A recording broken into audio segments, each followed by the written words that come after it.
After years of damage control over damaged submarines, the Royal Canadian Navy is seizing a rare opportunity to showcase its fleet. Canada's defence chief joined with the commander of the Navy to go diving with the crew of HMCS Victoria off Esquimalt Harbour. They promise the Victoria will lead Canada's troubled submarine program into a long and successful future. CTV's Andrew Johnson reports. Diving now, diving now. HMCS Victoria slips beneath the surface off Esquimalt Harbour with the Chief of Defence Staff along for the ride. This boat, when it goes underwater, no one knows where it is. And it can get to places that other vessels could not go without detection. All right, so Sid, spragging.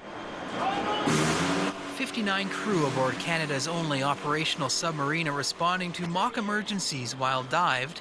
At the same time, they must contend with the very real obstacles floating above them. Because we can't see outside once we're underwater, is we're trying to make sure that what we see on the sonar, what we see through the periscope before we dive, and what we have on the fire control is all lined up so that we can avoid collisions with ships that are out there.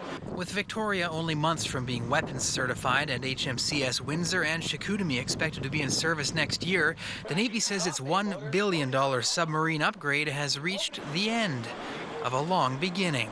And we're going to achieve that steady state before long here with one operational submarine on either coast, a third submarine ready to go, the fourth in deep maintenance. HMCS Corner Brook won't be available until 2016. The sub entered a deep maintenance cycle a few weeks early after striking bottom off Vancouver Island last summer. It's taken longer than we hoped, but we're there.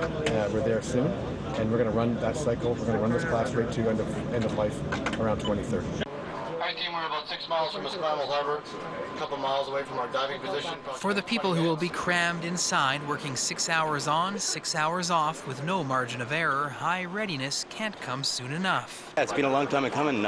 It's been about 7 years since I've been waiting for this boat, and it's good to finally get her underwater. And the team coming together to do the dive like we have here today, it impresses upon anyone who's here. The sense of teamwork, the sense of cohesion, but also a sense of family, each one of them taking care of each other. The sea trial will last about 2 weeks. Next month, HMCS Victoria will be the first in the Canadian fleet to fire a Mark 48 heavyweight torpedo. Andrew Johnson, CTV News.